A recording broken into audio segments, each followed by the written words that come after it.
Je continue le chapitre « L'arrivée des proches disciples du Christ en Camargue et les mystères de la Provence ». La Provence, terre d'élection des peuples de l'exil entre premiers chrétiens, gitans, juifs et troubadours. La Provence est une terre pour renaître. Elle fut le rivage d'une nouvelle foi porteuse d'espérance et d'amour, et elle demeure une destination qui fait rêver le monde, comme la Toscane et la Renaissance, auxquelles elle est liée par la beauté, les troubadours, l'amour courtois, le marquis Folco de Baroncelli. Les quatre éléments, terre, air, feu, eau, y sont dans une grande pureté par le sable ou la roche, le mistral, la lumière, la mer. Nostradamus avait des origines juives, mais bien avant lui, la Provence fut le lieu de l'apparition de la Kabbale hébraïque, aussi étrange que cela puisse paraître, entre Lunel et Vauvert à la fin du XIIe siècle, en pleine vague arthurienne, et à l'époque des croisades qui devaient faciliter, malgré la violence, ce genre d'échange.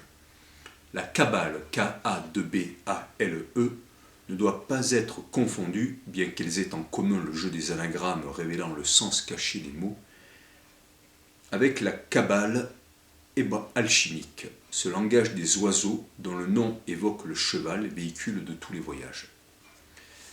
Dans leur best-seller non traduit, The Mysteries of the Great Cross of Hendaye, Alchemy and the End of Time, les mystères de la grande croix de Hendaye, l'alchimie et la fin des temps, les historiens américains Vincent Bridges et Jay Weidner consacrent un long chapitre à la Provence et émettent l'hypothèse que le couronnement de l'empereur Frédéric Barberousse dans la cathédrale Saint-Trophime d'Arles en 1178 ait été un moment de communication et de diffusion très important de la connaissance, et en particulier des clés et des secrets des légendes arthuriennes qui fleurirent dans les décennies suivantes. Tout le Gotha de l'Europe était là, avec les poètes, les représentants des cours princières, et ces rencontres permettaient l'échange d'informations difficiles habituellement. Kabbale et quête du Graal, deux synthèses magnifiques, l'une davantage basée sur le nombre, l'autre sur la littérature, réenchantant le monde en une période de retour de Neptune en Poisson, des périodes importantes dont j'ai déjà parlé. Tous les 164 ans, Neptune rentre dans les Poissons pour une période de 14 ans. Actuellement, nous sommes depuis 2012 dans une période de retour de Neptune en Poisson, et cela représente le réenchantement du monde et le réveil de l'âme des peuples, entre autres. C'est aussi un symbole d'énergie christique. Ce qui fait le génie de la Provence, c'est aussi cet accueil des plus humbles ou des voyageurs, des persécutés ou errants, porteurs de tant de richesses et de secrets, de rêves et de savoirs. Premiers chrétiens, juifs kabbalistes ou expulsés d'Espagne plus tard, troubadours, gitans, jusqu'aux exilés italiens du fascisme et espagnols du franquisme. Les Arméniens aussi.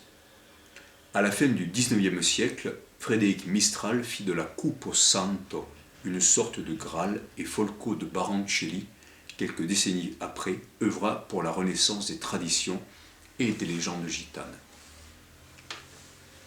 Chapitre suivant, à travers la Gaule et la France, de la Méditerranée à la Bretagne, en passant par quelques hauts lieux.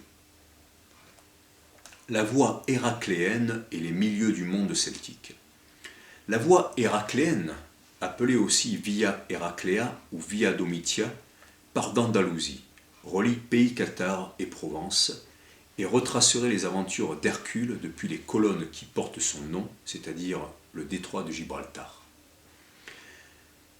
Elle coupe la ligne Apollon-Saint-Michel, tout près de la Sagra di San Michele, dans le Piémont italien, et passant précisément à Ivrea, patrie du roi Arduino italien, qui combattit les Saxons, à l'instar d'Arthur 500 ans après. Tout le long de la voie héracléenne, qui est également, selon l'anglais Graham Robb, un réseau énergétique druidique, se trouvaient des lieux appelés Mediolana, Mediolanon au singulier, des milieux du monde chez les Celtes. Ces noms sont devenus, c'est attesté étymologiquement, ces noms sont devenus Milan, Modène par exemple, mais n'ont-ils pas aussi été christianisés en Madeleine?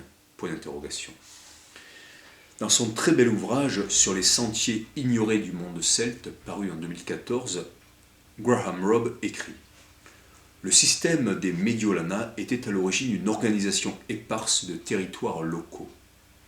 Puis, dès le IVe siècle avant Jésus-Christ peut-être, il fut développé avec une telle rigueur scientifique que magnifique canevas commença à se déployer sur l'ensemble du continent, telles les racines et les vaisseaux d'un immense arbre vivant.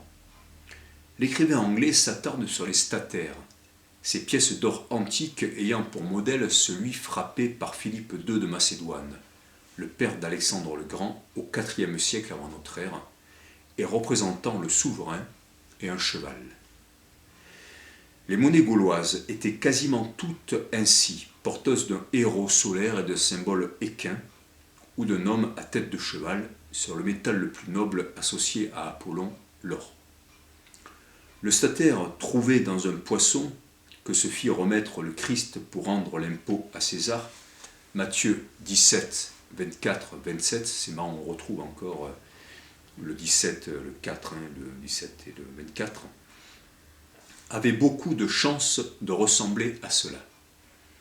L'épisode concentrerait ainsi les archétypes du poisson et de l'homme-cheval et résumerait les 10 avatars de Vishnu et les devenus du Christ vus plus haut, c'est-à-dire le poisson et le cheval. Les monnaies d'or, dans leur incorruptibilité, sont un message que l'Antiquité nous a envoyé. Elles émergent aujourd'hui, délivrant leur centaure. Du Vesica-Piscis à la fleur de vie, les lieux de la mémoire de l'Atlantide. Dans L'ancien secret de la fleur de vie, 1996, Drunvalo Melchisedec a beaucoup fait pour la diffusion du symbole de la fleur de vie, l'attribuant aux Atlantes. Je pus constater par une série de hasards et de recherches que cet entrelacement de cercles ayant comme base le Vesica-Piscis se retrouve sur des meubles ou des œuvres au sens large de régions aussi éloignées que le Massif central, le Queyras dans les Hautes-Alpes, les Apennins italiens, la Kabylie, l'Égypte, l'Arménie, le Kohistan pakistanais.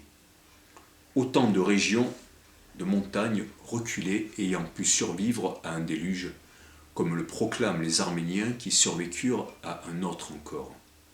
Je parle du génocide arménien. La fleur de vie figure sur le temple d'Osiris à Abydos, en Égypte, ancienne colonie de l'Atlantide selon les sources antiques. La mémoire de l'Atlantide est en toile de fond des grands symboles et récits que constituent la trame de notre recherche. Les mégalithes, les légendes celtiques, les déluges, l'ère du Verseau, le retour de Neptune ou d'un âge d'or lié à Saturne et de la Vierge Astrée, les chevaux blancs, la montée des eaux. Il y a Tide, écrit T-I-D-E, la marée dans Atlantide.